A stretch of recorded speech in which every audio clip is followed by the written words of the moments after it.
Hello and welcome to Ask the Professionals Q&A. My name is Heidi Settelmeyer and I'm the Director of Online and Community Connections here at the Arthritis Foundation. I facilitate a Live Yes Connect group here in West LA, and I'm a patient living with juvenile rheumatoid arthritis persisting into adulthood and now osteoarthritis.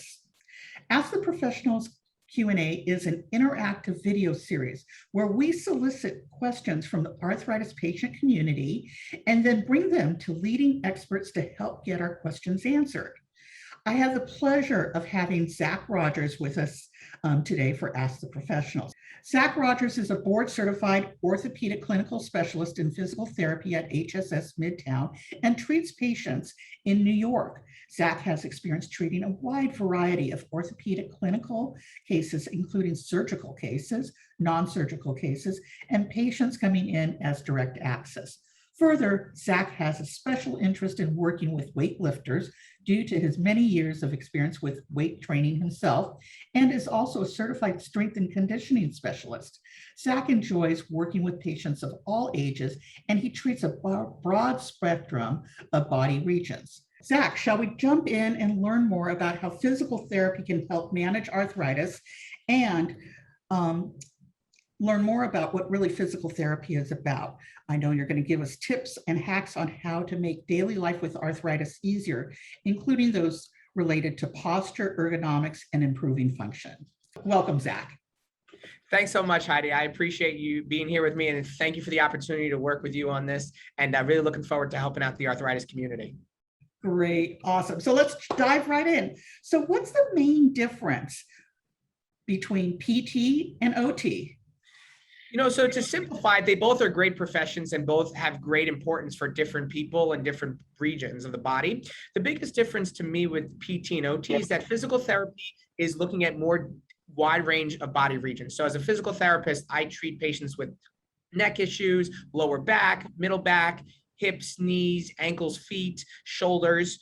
So I'm doing a lot more wide range of body areas, whereas an occupational therapist will concentrate mostly on shoulders, elbows, wrists, and hands. They're going to be doing mostly upper extremity dysfunction with a lot of elbows and wrists and hands mixed in, whereas a physical therapist, I'm looking more of a total body type of approach, and I'm concentrating a lot on not only shoulders, but also the spine, the hips, the knees, the ankles, and the feet. Great. And what credentials should I as a patient look for in a physical therapist, and how do I find the right one for me? Yeah, no, that's a great question. So let's just go and talk about how do you find the right one for you first, because I think that's one of the most important ones. I don't know if anyone was able to read a New York Times article that was published a few weeks ago, but it was in the health and wellness section back at the end of July, and it discussed, how do I know if the right physical therapist is for me? And what the article hit on, which is what I really believe in at the Hospital for Special Surgery, where I work, we really believe too, is that the highest quality of care comes from physical therapists that promote active treatments. What I mean by that is active treatments such as therapeutic exercises, strengthening exercises, neuromuscular re-education or balance training exercises. Things like that are the most effective we find in our research to help patients with arthritis. And so therapists who are promoting active treatments as opposed to passive ones, passive meaning heat and ice, electrical stimulation, things of that nature, are the ones that you want to be leaning more towards. If you're going to a physical therapy center and they're doing a lot more passive modalities, such as heat and ice and stim, while those do have a place here and there, if they're focusing mostly on passive treatments, that's not the type of therapist that's going to help you the most. You'll be able to improve your function a lot more with a therapist that focuses on active modalities, such as exercise-based therapy, some hands-on manual therapy work, those neuromuscular balance exercises. That's going to be the best way to improve the conditions that people have. And really, you want to look for a therapist that does that. Great. In terms of the credentials, a lot of therapists here at HSS, we're all board certified clinical specialists. I'm personally board certified clinical specialist in orthopedics. Some are clinical specialists in geriatrics. Some are in sports, and there's a few others as well. Looking for a therapist with a board certified clinical specialty is something to watch out for. There are plenty of great therapists without board certified specialist certifications, and they're great therapists as well. But having a therapist that's board certified is a really nice touch because it just shows a higher commitment to the most recent literature, the most advanced evidence, the most advanced techniques, and things of that nature. Fantastic. So one of the questions from our patient community is, what should I expect at the first session with a PT? Yeah, it's a great question. Because the first session can be very overwhelming, especially if you've never done it before.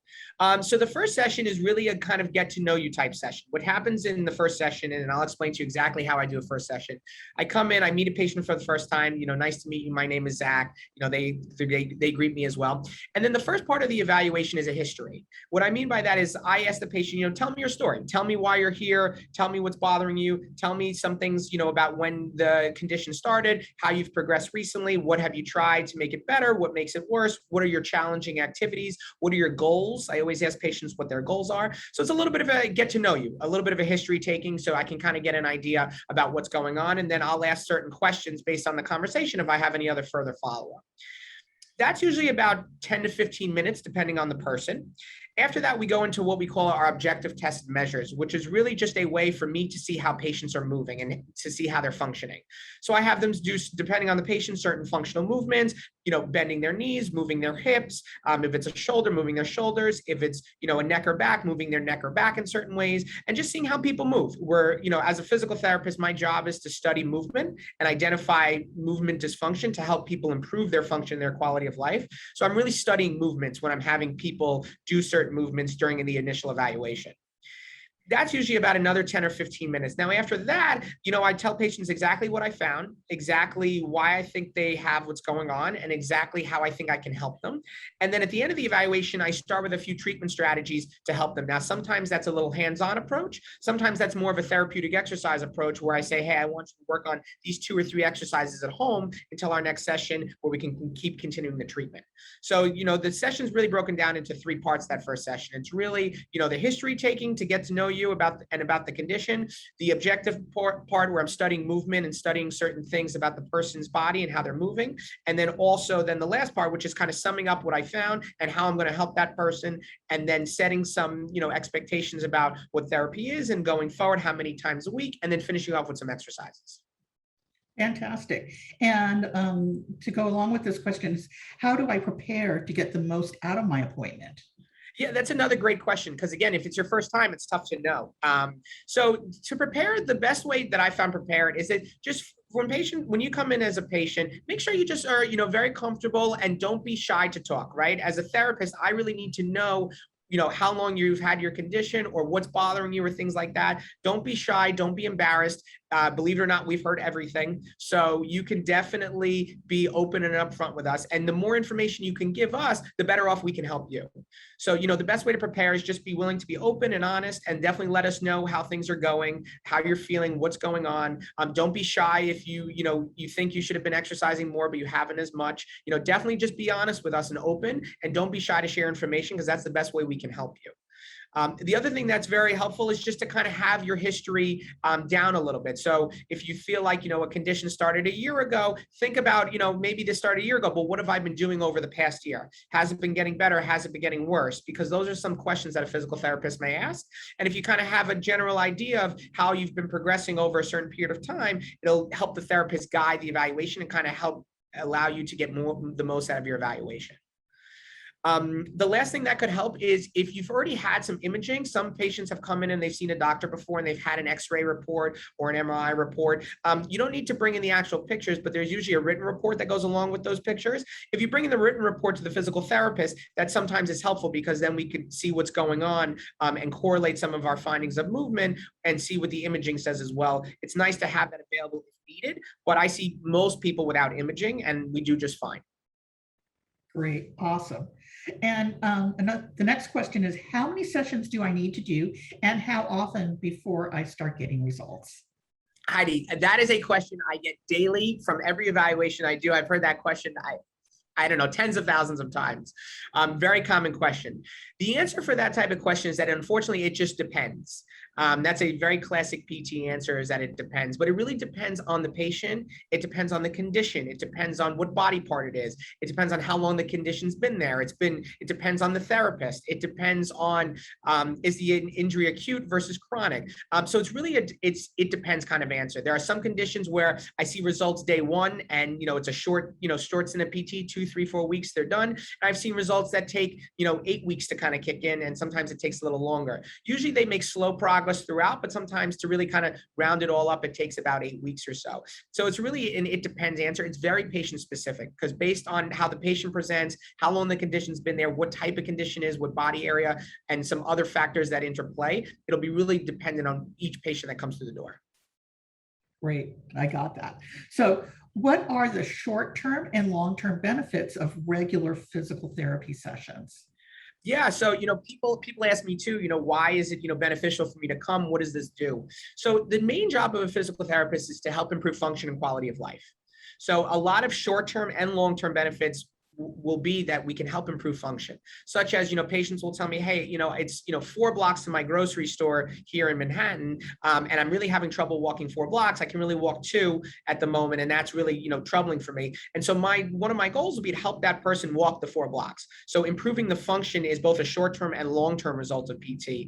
As we go on, they might be able to walk the 4 blocks in the short term, but then by the time we're done, they can walk 8 or 10 blocks. So really improving the function is one of the biggest short-term and long-term goals that we look for, and look to help improve with patients.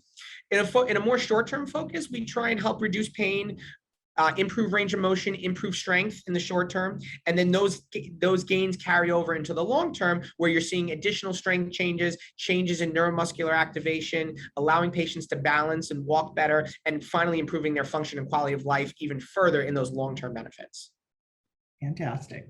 So Zach, our next question is, how can a physical therapist help prepare me for surgery and recovery after surgery? So Heidi, I'm so glad you asked that question. That's actually a great question, and kudos to the community for asking that. What a lot of people don't know is that physical therapy is actually really important and really helpful before surgery.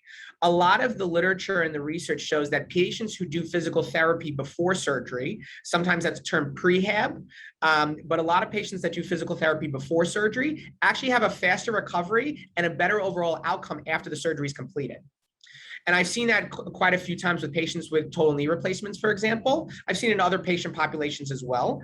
But sometimes I've had patients that are going in for a total knee replacement surgery. They'll come to me for about 4 to 6 sessions of PT beforehand. They'll get some exercises, and then they'll do those exercises for about a month to 6 weeks before surgery.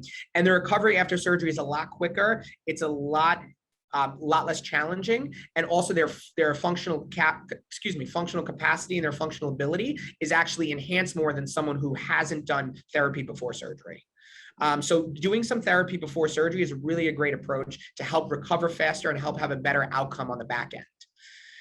In terms of after surgery, physical therapy is going to help improve your function, your quality of life. So we'll help improve your strength, your range of motion, help minimize pain, but also really just improve your function, your quality of life. After surgery, you're not going to be able to do the same things you did right away. So, for example, if someone has a shoulder surgery and they can't reach overhead, part of my job is to help them reach overhead for their cabinets, reach overhead to wash their hair. If it's someone who had a hip replacement or knee replacement, for example, it'll be, hey, my job is to help you improve your function so you can walk, you can do stairs, things of that nature after the surgery.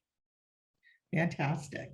And our next question is, what are some of the newer treatments that physical therapists are using? For example, ultrasound, infrared, light, and is there any evidence to show it works? Yeah, that's a great question. And so we'll address a couple of those, and I'll tell you some of the newer things. So actually, ultrasound is one of the older modalities that was first started to be used in the 80s and 90s, became popular around then. Ultrasound was really popular back then, but our recent evidence over the last 20 or so years has shown that it's really not too effective. A couple rare instances where it can be effective in very specific cases have been shown, but most times it's not that much of an effective modality or much of an effective treatment. And that goes back to that question before where we talked about passive modalities. If you have a therapist that's doing a lot of ultrasound, that's most likely not the best treatment for you. Again, there are some cases, here and there that it can be effective, but most times it's not that effective. So it's one of those older modalities that have kind of just come with everything else. But as a therapist, functioning here at HSS, we try and strive away from those passive modalities, and because the research behind ultrasound just isn't that strong. But like I said, the research over the last 20 years for it has just been shown to be proven that it's just not that effective, and it's not the best treatment for certain conditions. In terms of the infrared light, that's more of a newer treatment. The research is mixed on infrared. I've seen some research that says it's helpful. I've seen some research that says it's not as helpful. The research behind it is mixed and it's not that strong. So it's not usually my first line of treatment with that. One of the newer technologies that we use here at HSS and some other clinics and people have been using over the last 2 or 3 years is called blood flow restriction training. It's BFR for short. So BFR stands for blood flow restriction. And that is a way to basically reduce some blood flow into either the upper extremity or the lower extremity, meaning the arm or the leg, just for a short period of time, about 6 to 8 minutes. And that actually, and then you have a patient do some exercises with that blood pressure cuff on, and that actually helps to increase the strength of muscles much faster than just doing exercises without it. So I use that for quite a few of my patients here, and it's one of those newer techniques that's developed over the last 2 or 3 years that has really been shown to be effective. That's really interesting. Very cool. I haven't seen that one yet, so I'll have to check with my physical therapist. Yeah, it's a great treatment strategy for the right person. You know, nothing is for everybody, but it is really a great strategy to use to help increase strength of muscles, especially post-operatively. Some surgeries, or also if you're having trouble gaining strength after a certain period of time in therapy, it's a nice way to try and give a boost. Great. Now, the next question is, if I see a physical therapist regularly, will that help to slow down OA progression? Yeah, that's a great question. And honestly, when I see a lot of patients with arthritis, all different types of arthritis, I get that question a lot. So when you say, do I see a PT regularly? Now that could be a broad thing. That could mean once a week. That could mean twice a week. That could mean once every 2 weeks. That could mean once a month. I don't know what the definition of regularly is. But when I say PT regularly, PT isn't only just about seeing a therapist in an office, right? PT is exercises, and it's also different techniques, different balance training exercises and activities, things like that. So a lot of PT is done really, as a physical therapist, my job is to maximize a patient's independence, right? I don't want them to have to rely on me as a crutch. I want to show them the right way, provide them skilled quality care, but then maximize their independence so that they could go on and do things without me, check in with me from time to time, but really kind of do their things on their own to help improve their condition. So doing PT regularly, meaning, doing exercises, at home continuously, really working at it outside of the physical therapy office on your own is definitely something that you'd like to do as a patient. In terms of slowing down the progression, with arthritis and osteoarthritis, it's hard to slow down the progression. As a physical therapist, I can't go into the joint and actually slow down the progression from an anatomical standpoint. However, what I can do to help is mitigate how you feel from the effects of it. So for example, a patient with knee osteoarthritis, if I help that patient strengthen their hips and their glutes, strengthen their quads, that's going to allow their muscles to be stronger and take pressure off their knee. So even if the arthritis progression is the same and it's not slowed, they're not going to feel the effects of that arthritis as much because their muscles are a lot stronger. If that makes sense. Yeah, it totally makes sense, Zach. So, Zach, next question. What are the differences between land-based therapy and aquatic therapy? And are there similar benefits or different benefits? Yeah, that's a great question. So, the obvious difference between land-based and aquatic therapy is that one is in water and one's not in water. One's on the land and one's in water. But I think we already knew that. So the difference really to me is that when I use them they are different benefits. So a lot of times using them in conjunction with one another is really beneficial. So in aquatic therapy, I usually have patients do aquatic therapy if they're having trouble putting weight through their joints, right? So if they have a high level of pain, or they have a lot of inflammation at a certain period of time, or they're having trouble putting a certain amount of weight on their legs or their arms, we can put them in the pool to do aquatic therapy because that being in the water offloads the joints. It puts less pressure on the joints and allows patients to move a lot easier and a lot smoother, but still allow them to do strengthening exercises and things like that in the pool and in the water. So that way they can still improve their strength and function, but with much less pain, less inflammation, less stresses on their joints. And then the land-based approach is a little bit more because now you're having, not the benefit of the water. So the joints are the normal weight and everything is the, normal, loading and stresses and things like that. Land-based is great if it's not, if it's a patient with, a moderate amount of pain or a minimal amount of pain, or it's someone that, can tolerate putting a certain amount of weight on their legs. That's really a great time to go land-based. I try and strive for land-based more often, but I utilize the aquatic therapy if someone is having, again, a lot of pain or a lot of inflammation, or they can't put a certain amount of weight on their leg, such as someone who, sometimes I have patients that have had certain surgeries where they're only allowed to weight bear a certain amount on like their left leg, for example. So if they're in the water, they can do a lot more activities because they're putting much less weight on that structure being in the water. Fantastic. Next question is, what are the best shoes for foot pain? Yeah, so that's an interesting question. You're gonna ask that to a lot of different people and get a lot of different answers. And there's all different types of studies and all different types of research about what's the best shoes out there, and you can Google that and it'll come up with 100 different types of shoes. But in my clinical experience, there's the three best types that I have seen are Hoka's, Hoka, Brooks, Brooks, and New Balance. Are the three best types that I've seen. Now, I don't have any relationships with either of those, so you don't have to buy those on my behalf. I get no benefit out of that whatsoever. But in all kidding aside, in my clinical experience, when I've recommended Hoka's, Brooks, and New Balances to patients, those seem to be the most effective three companies or three brand names that really help people reduce foot pain, walk better, run better, move better. Fantastic. And yes, my favorite pair of tennis shoes is one of those that you listed. Yes. So yeah, you're already participating. And they're great brands, and they really do help a lot of people. They really do. All right. So our next question is, how do I know when it's time to see a physical therapist for my hand pain instead of just doing self-care like topicals and or hot or cold therapy? Yeah, so to me, that there's always a fine line there. It's like, when do I go see someone? I'm hurting a little bit. I'm a little uncomfortable, but I think it might go away on its own. It's not going away, and I'm kind of not sure when I should go see someone. It's always a fine line. There's no right or wrong answer for this, but here's what I tell people when they're not sure, because I talk to a lot of patients who are prospective patients. They're like, I'm not sure if I'm ready to come to therapy. I might be okay on my own, and they're like, what do you think is the opinion without seeing them? So here's my usual thing that really helps people. I would base it based on function. So for example, if you're doing something with your hands, such as cooking, cleaning, knitting, putting on shirts or putting on your coat, things like that, something with your hands, for this particular question, based on your function. If you're able to do the things you want to do with a low level of pain, you can manage it with the heat, ice, or topicals, and your function isn't changing much, meaning that you can do all the things you want to do. Maybe it's a little uncomfortable, but you feel like, hey, I'm doing the things I want to do and I'm okay with that, then I think you're okay to manage on your own. But where I feel differently is that if you start losing function, meaning like, I used to be able to cook for 20 or 30 minutes and now I can't cook as long, right? Or I'm having trouble lifting the pots, for example. Or I used to be able to knit, but now I'm losing some dexterity in my hands and I'm feeling I'm having trouble knitting, or my pain is worse with knitting now than it used to be. If you're having trouble with some functional things, then that's when I'd go see someone. When you get to the point where like, hey, I've been trying to manage it, but my function is declining and I'm not being able to do the things that I want to do regularly because of my pain, that's when I'd go see someone.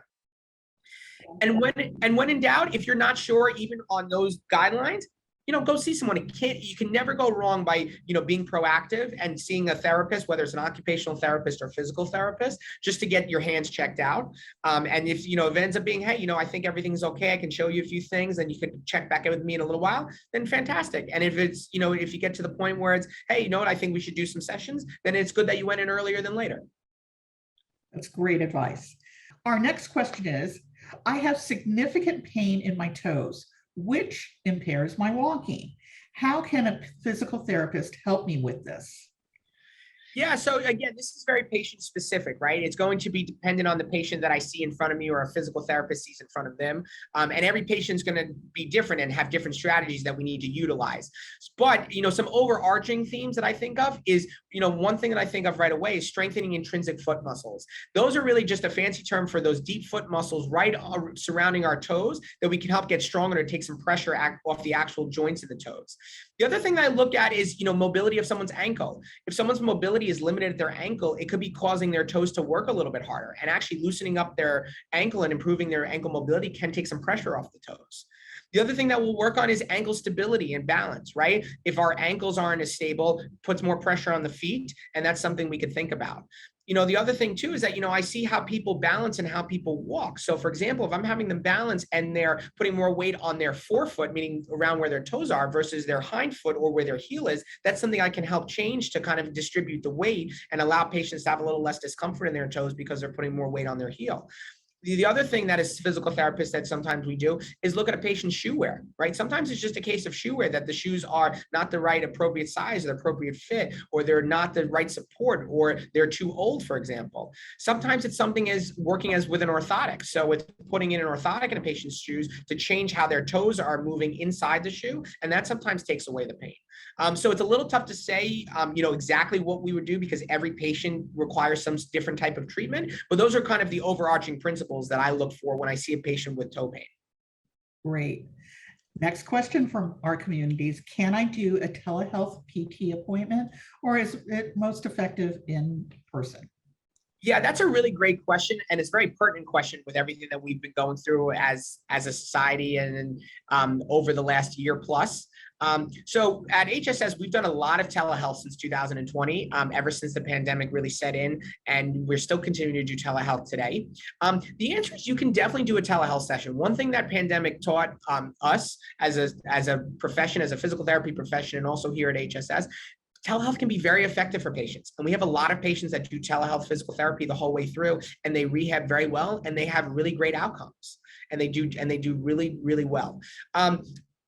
To me, there's always good to go in person if you feel comfortable and it's easy to get to, because it's nice to check out, in person, some different things that I can't do, on the computer screen.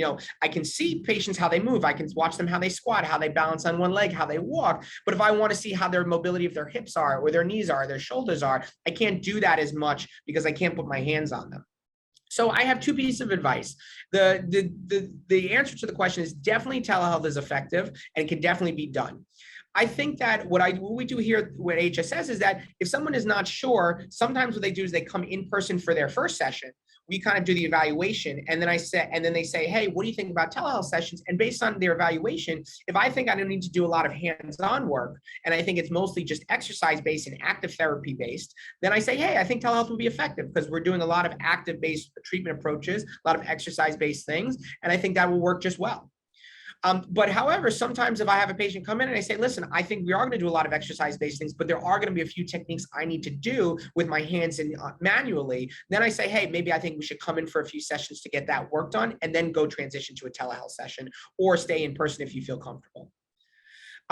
There's nothing wrong with starting with a telehealth and, for your first session and having the therapist evaluate and see. Because we have some patients that prefer to just do telehealth, and they'll do them and they'll say, what do you think? Should I come in person or can I stay, doing the telehealth? And I'll say, yes, I think based on what I'm seeing, I think telehealth will be fine. Sometimes I'll say, hey, you know what? I think it'd be better if you came in and I assessed a few more things, or I did some manual hands-on work. So I'd like you to come in, and we can make that determination during the first session. So I think that you can't really go wrong either way. I think that if you start with telehealth, as a therapist, I or other therapists can tell you, hey, I think you can stay with telehealth or come in. Or I think if you come in the first time, it could be the reverse. I can say, hey, I think you're okay to transition to telehealth, or you can stay in person. Fantastic. Next question is, what are the most common assistive devices that PTs recommend and why? Yeah, so as PTs, we do have a lot of different assistive devices that we can choose from, but the three most common types are walkers, canes, and crutches. Not in any particular order there. Just those are the three most common overarching types: canes, walkers, crutches, and all for different reasons. And again, all the reasons are patient specific, right? So for example, sometimes I have a younger patient who, has a fracture or has an ACL reconstruction or has a torn ACL before surgery, and I'm providing that patient with crutches because they can't put as much weight on one of their legs. Sometimes I have an older adult who is having trouble with walking and balance, and they don't have any fractures or torn ligaments, but they're having trouble with balance. And then I assess, hey, are they most stable with just a cane on one side? Or if they're at a higher falls risk, hey, maybe they're most stable with a walker. And then I'm determining, based on the patient's presentation, the condition, are they better off with a walker or better off with or better off with a cane based on how their balance looks. Some people with a higher risk of falling, I might use a walker, but some people whose balance is better, but just a little unsteady, I might use a cane instead. And also, that goes for younger people too. Sometimes I try and teach a middle-aged adult or a younger person some, use of crutches, and sometimes they have trouble getting it. So walker might even be better for them. And then they can get, kind of the walking pattern that I'm teaching them better with a walker. So we'll use that instead. So really will be patient dependent, patient specific.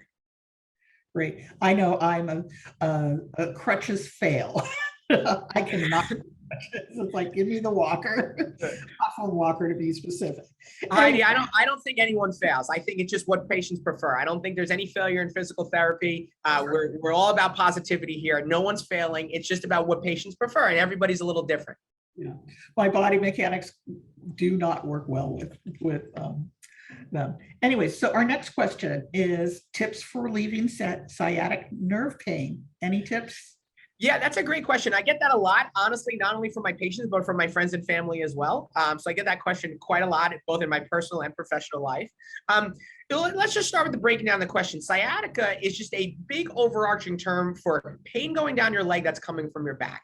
It's not a real diagnosis. It's just more of a symptom. It's a classification. It just means pain that's coming down your leg that's most likely coming from your back. So just think of that as, an overarching simplification or classification. The things with the tips, here's my best tip. Go see a physical therapist if you're having that. That's my best tip for you, because I think that can really make a difference. It's tough to say certain tips, specifically because every patient is so different. When you have pain going down your leg that's coming from your back, it is very different from patient to patient to patient. I could see 5 patients with that in a day, and it's all coming from different places, different sources, and they could all respond differently with different treatments. So it's very tough to say specific strategies without seeing a patient in front of me and how they move, how they present, what their symptoms are, how it started, things like that. Because one thing that works for one patient could be the opposite thing that works for somebody else, and vice versa. So it's really tough to say, specific strategies. But my best tip, honestly, if you're having pain going down your leg and you're not sure and it's really uncomfortable, go see a physical therapist. A lot of time, physical therapists can really help take care of that and help improve that. So I really would recommend going to see a physical therapist. You can also go see your primary healthcare provider or a physiatrist who specializes in musculoskeletal medicine. Either one of those would be a helpful start as well. And then most likely they will refer you to physical therapy. Thank you. All right, next question. How can I protect my back during everyday activities?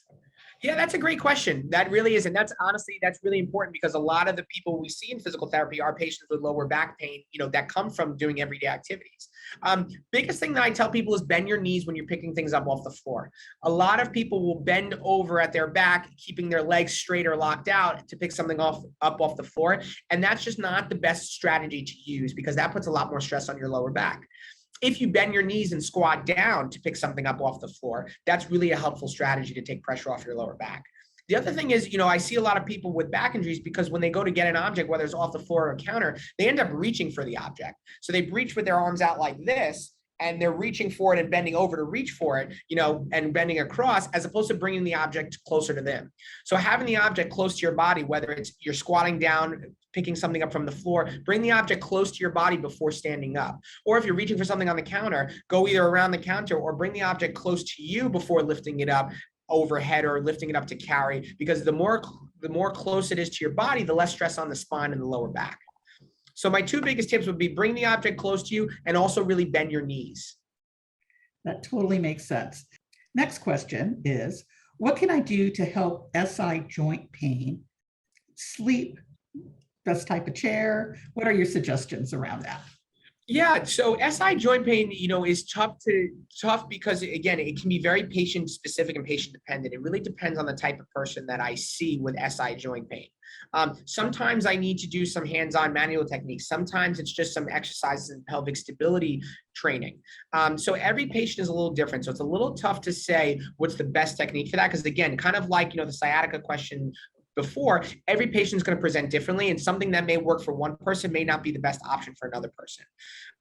Generally overarching, if I see SI joint pain, I'm thinking pelvic stability, pelvic control, core control, glute activation and strengthening. Those are the buttock muscles or the glutes, things of that nature. But again, it's very patient specific, because it'll really just depend on how the patient presents and the patient that I'm seeing in front of me.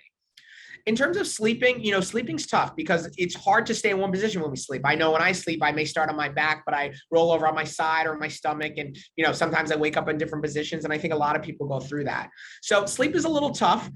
One thing that does help some people with SI joint pain that I've seen clinically is lying on your side, whether it's your left or right side, and putting a pillow between your knees. Sometimes a pillow between their knees lying on the side does relieve some pressure off the SI joint and does help patients feel a little bit better sleeping. That doesn't work for everybody, but it is something to try. Again, every patient's a little different. So when I see a patient, I sometimes have different recommendations, but most common, usually lying on the side with a pillow between the knees is one of the best ways to kind of help sleep at night if you have SI joint pain. Again, not proven for everybody, but it does help a lot in my clinical experience. And in terms of chair, chair's tough also because, again, everyone will present differently. But some people have told me that sitting in a recliner chair really helps to make them more comfortable. So I usually try and recommend that for patients because sometimes that small incline in the back, not too far forward, but just that small little recline really does help take some pressure off the lower back and the SI joint. And sometimes that does help people. So my first line of treatment option for that is to try a small recliner chair. And if that doesn't work, then try sitting on, with a pillow against your back or sitting on top of the pillow to try to give you a little bit of pressure relief. But that doesn't always work for everyone. Great, thank you. And our next question is, what are some ways to relieve tension from shoulders? That's a great question because a lot of people have tension in their shoulders, especially with a lot of us working from home now and things like that. We're on the computer a lot where we don't have the best ergonomic or posture set up. So there's a few different ways to relieve tension from shoulders. Stretching is a great way. Stretching out the neck muscles, the upper back muscles is a really great way to relieve tension in shoulders. Doing a lot of exercises to improve the strength of your upper back, such as your rhomboid muscles, your middle trap muscles, or your lower trap muscles, which are the muscles in your upper back. Strengthening those muscles actually takes pressure off the shoulders and allows them to function a little bit better. So getting some strengthening done there will be great. Doing any type of work, with massage or things like that is a good way to alleviate tension, whether it's seeing a massage therapist or a masseuse is a really great way to relieve some tension. Seeing a physical therapist or an occupational therapist can help with that as well if you're having some pain or dysfunction, because sometimes we have to do some specific exercises to help relieve the tension. And a physical therapist would be great to show you plenty of different stretches and things like that to help you relieve the tension of the shoulder. So it's some sort of combination between some stretching, some upper back strengthening, maybe some hands-on work from a physical therapist or occupational therapist, some massage therapy. Those would be some of my top tricks of the trade. Some people also really like heat. Heat doesn't fix the problem, but it definitely helps alleviate it or reduce it in the short term. So I think that if you're stuck at home listening to this and you're not sure what you do, first thing you do is put a little heat on your shoulders for like 10 or 15 minutes just to help alleviate some tension in the short term. But then you want to follow that up with going to find the right stretches, going to find the right strength exercises for your upper back, seeing an occupational therapist or physical therapist to get those appropriate stretches and get those appropriate strengthening exercises, because that's the best way to relieve the tension of the shoulders. Great. And we're coming into our final question, Zach. How can a parent help their child get the most out of physical therapy? And should I attend the sessions with my child? Yeah, Heidi, I think you saved one of the best questions for last. That's a great question. And it's actually a question that I don't get that often, but it's really important. I do treat a fair amount of pediatric patients, patients that are younger than 18, at how we define pediatrics.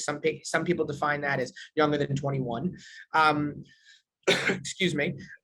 So in terms of if you're a parent, I do think it's great to attend the first session with your child. I really do think it's helpful, but my recommendation is let your child speak. So when I work with a patient who's under the age of 18, for example, let's say I have a 14-year-old patient, male or female, and the mother comes for the first session or the father comes for the first session, we're working it together as a team, right? But my focus is still on the child because that's the patient, right? The parent's not the patient. So I want us to all work together as a team. So, I think it's great when the child speaks first and let the child tell me everything that's going on with him or her. And then if there's any questions or there's some confusion, then we can ask a parent for clarification, right? And there may be some things that the child, wants to say and discuss that they may forget that the parent can help remind them, but let the child speak first. Let them speak his or her mind first and kind of tell me his or her history about what happened. And then, I can look to the parent and say, hey, is there any follow-up? Is there anything you think we missed? Or is there anything you'd like to add? But I do think that letting the child speak is really important. And I do think it's great that if a parent does come with the child, because then it's a nice teamwork approach. I think it's also really nice because then I can teach, the child the exercises, but then I can also teach the parent as well, right? Because sometimes it's a team. Sometimes that, I'll teach, a younger patient and they'll remember some of it, but they'll forget one. And the parent will say, oh no, we did it this way when I was there. I remember watching with you. Sometimes what I really do, which I think is really helpful, is sometimes the parent will participate in some of the exercises with the child. And I think that's even great. That's even better because then they can kind of do it together and make it a team-like approach. It doesn't have to be that way, but I do think that's nice when it happens. So I do really recommend going to the first session at least. I really recommend letting your child speak his or her mind and really let them say their piece and then filling in some of the gaps if necessary. And it's really great to be there for that first session to learn some of the exercises. So that way you can kind of be on the same page with everybody. I do have, younger patients that, the parent comes for a little bit, then they have to step out, and that's okay. I always can make the time to call a parent later or email them to kind of tell them what I went over so everyone's on the same page. And then going forward from future sessions, I think that's really up to the parent. I think that if a parent wants to be at every session, I think that's great. I think that's really fantastic if they want to be there. I think if they can't make every session, that's okay too, right? After a certain, after the first few sessions, the child, really usually develops a good rapport with the therapist and everybody is pretty comfortable. And that way, then, we can keep going with the therapy and I can just update the parent as we go. So I don't think it's as vital to keep going, as you go through the therapy process. But I think the more that a parent can come, I think the better off it would be. Fantastic. Well, Zack, you've answered all of our questions here, and I know we had a ton. Any final words of wisdom or advice you want to share to our patient community? Yeah, absolutely. First of all, just before I share the words of wisdom and advice, first of all, thank you so much for having me, Heidi, and to the arthritis community for having me. I'm so honored and humbled to be part of this experience and to be here. And I'm really happy that I can, take some time out of the day to discuss these questions with you. To the community, I think you all asked amazing questions and really, really thoughtful and informative questions. So thank you for, asking those questions and sending them to Heidi so that I can help, extend some knowledge and share some wisdom. My biggest words of wisdom is motion is lotion. And I need to put that on a t-shirt is really what I need to do. But I say that a lot here where I work at HSS. Motion is lotion. If you're moving, if you're exercising, that's the best way to kind of handle some of the symptoms and manage some of the symptoms that come along with arthritis, all different types of arthritis. And that doesn't mean that you have to be going to run marathons or walking miles and miles a day, right? Simple little movements are just as vital and as important as people who are walking longer distances or running longer distances.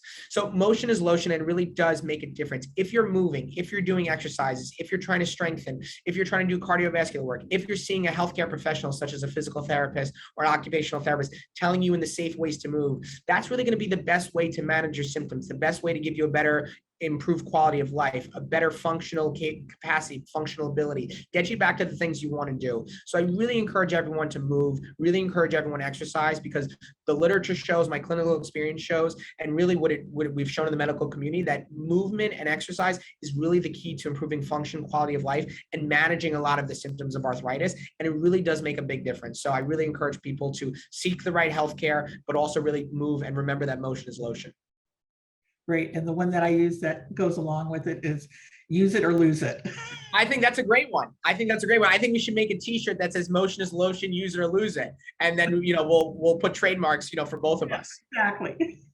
Well, Zack, it's actually been such a pleasure having you on with us today and appreciate you coming in and educating us and providing some really sound advice. So want to tease next month. So if you're curious to learn more about what we're going to be discussing for next month, visit the Live Yes online community at https://liveyes.arthritis.org on September 1st. And we'll reveal our next topic in Ask the Professionals Q&A discussion. And to learn more about the Arthritis Foundation and our awesome programs and services we provide to our community, we have all sorts of opportunities. We have our monthly patient webinars, we have podcasts, we have the Connect groups, and we have our online community and our Insights program. So please visit arthritis.org. So have a great day, and thank you so much for being with us today. Heidi, thank you so much for the opportunity, and thank you to the Arthritis Foundation for having me today. It's been an honor and a pleasure to talk with you today and help answer some of these questions. It's been a great experience, and I just want to say thanks again. You're welcome. Thank you.